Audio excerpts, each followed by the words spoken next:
안녕하십니까? 저희는 한일 갈등 타파 연대에서 나왔습니다. 저는 대표를 맡고 있는 최덕호입니다. 여러분들 인터넷 홈페이지 한일 갈등 타파 연대 검색하시면 저희 단체가 주장하는 성명서 등 자료들이 게시되어 있습니다. 참조해 주시기 바랍니다. 저희가 오늘도 여전히 대통령실 앞에 저희들이 와서 한국의 역사에 대해서 그리고 역사와 관련된 정치 현상에 대해서 말씀드리기 위해서 이 자리에 나와 있습니다. 그리고 말씀을 드리고 나면 저희들이 이 내용을 담은 것을 대통령실의 민원으로 진정서가 제출되게 됩니다. 오늘 드릴 말씀은 조금은 특별합니다. 왜냐하면 여기 써있는 내용 보이시죠? 이번에 이태원 압사 사고가 생겼죠. 그리고 위안부 문제, 징용 문제, 이런 문제가 여전히 발목을 잡고 있습니다. 최근에 아시아, 인도양, 그러니까 태평양 미국이 그리고 일본, 호주, 태평양 연합 국가들이 같이 공동 보조를 맞추고 있는 회의에 한국과 일본이 참여합니다. 그런데 이 회의에 현재 일본에서는 징용 문제가 한국 정부의 입장이 불투명하다라는 관점이 있기 때문에 이 현재 국제회의도 사실 좀 어수선한 그런 상황입니다. 그런데 마침 바로 이 근처죠. 이태원에서 초유의 사태가 벌어졌습니다. 156명이 사망했죠. 압사 사고로는 아마 상당히 세계적인 초유의 사태에 들어갑니다. 그런데 이러한 이태원 사고나 과거사 문제를 두고 현재 한국 사회는 돌이킬 수 없을 정도의 정쟁의 상황으로 몰아가고 있습니다.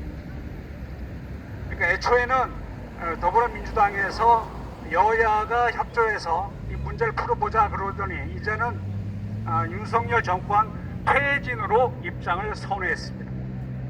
그래서 현재는 상황이 사실상 내전 상황이라고 해도 무리가 아닙니다. 만약에 한국 사회에 지금 미국과 같이 총기 자유화가 만약에 허락이 된다면 그야말로 내전 총기 사고가 다발적으로 일어날 겁니다. 그러한 사례가 바로 이태원에서 156명의 사망자가 발생했는데 우리는 그 사망 원인을 정확히 알 수 없으나 여러 가지 정황 증거들이 지금 제출되고 있고 경찰이 셀프 수사를 하고 있습니다. 그래서 또 말이 많아요. 경찰이 직무 태만을 한 사건을 가지고 경찰이 수사한다. 이게 말이 안 된다. 이런 얘기죠. 이런 상황 속에서 오늘 저희가 말씀드리고 싶은 것은 현재 한국 사회를 이런 참상으로 몰아가고 있는 근본적인 원인이 무엇인가 하는 점을 말씀드리는 거예요. 그것은 여러분 들어보셨을 거예요. 피해자 중심주의입니다. 그러니까 예를 들자면 어떤 여성이 성추행을 당했다. 그러면 피해를 당한 여성의 관점에서 그 사건은 혹은 그 사고는 실효가 없는 거예요.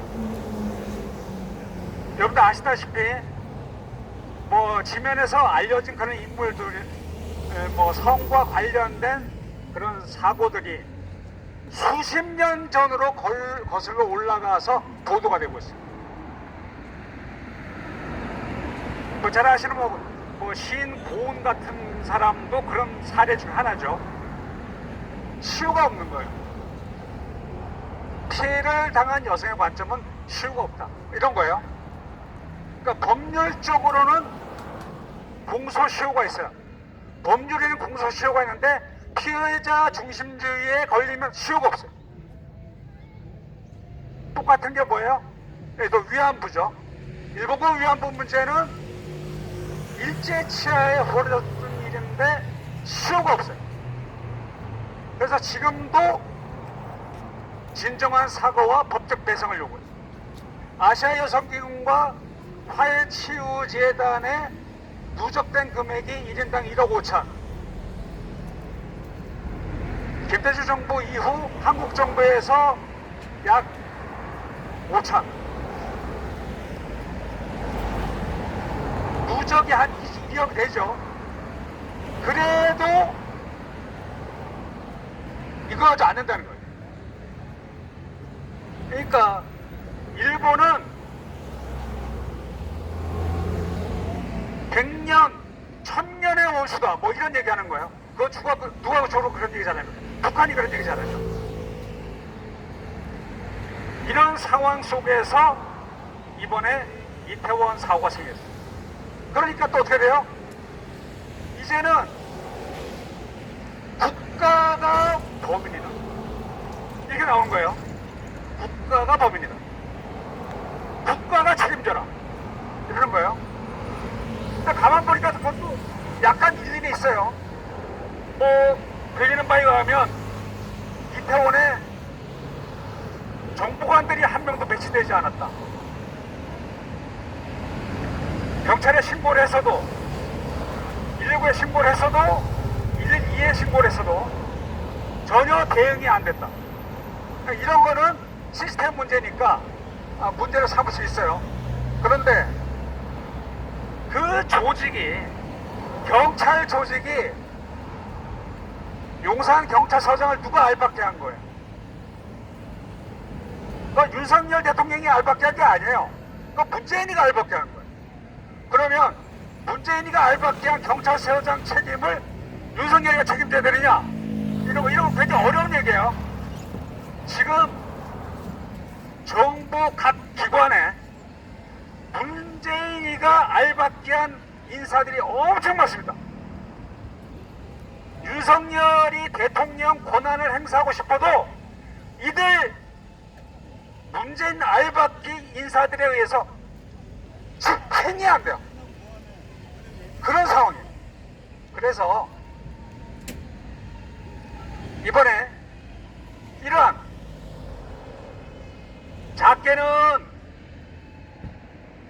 현 정세 속에서 온갖 성희롱, 성추행 사건에 일어나는 피해자 중심주의, 전국 법원이 이런 사건으로 몸살을 앓고 있어요. 역사적으로는 일제와 과거사 문제, 끊임없이 우리는 일본으로부터 피해를 당했다.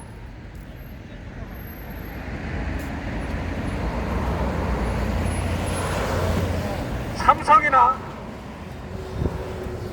LG나 SK를 내세워서 일본의 기술을 제압했고 GDP가 일본을 우리가 이기고 있다라고 얘기하면서 우리는 일본에게 당했다고 계속 얘기하는 거예요.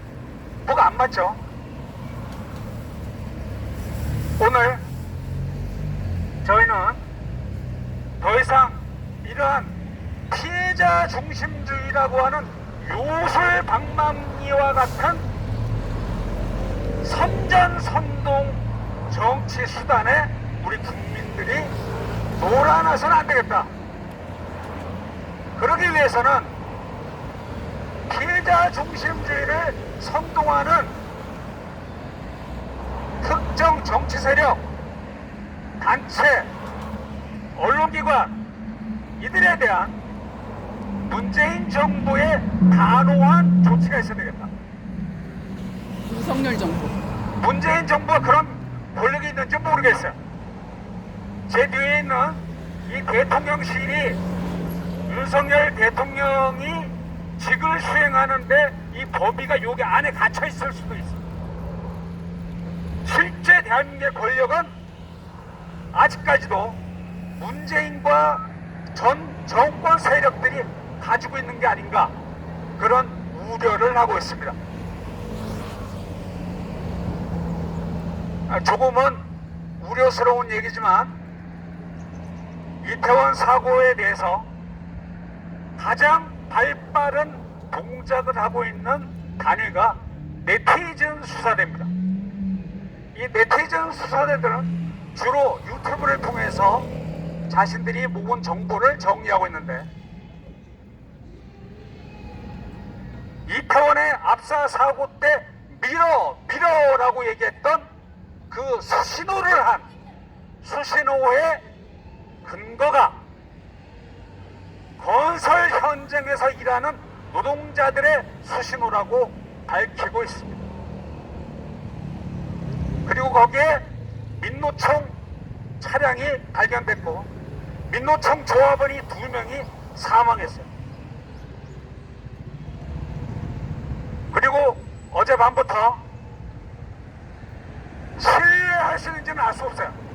그러나 양심 고백을 한 민노총 조합원의 글이 올라왔습니다. 민노총이 조직 동원을 해서 개입을 했다.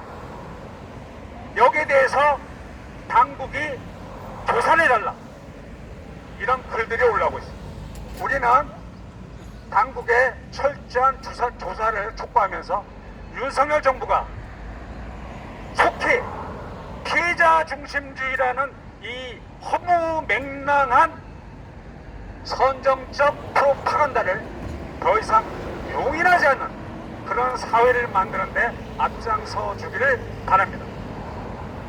그러면 성명서 낭독을 통해서 좀 더 자세한 내용을 들어보기로 하겠습니다. 네, 이상입니다.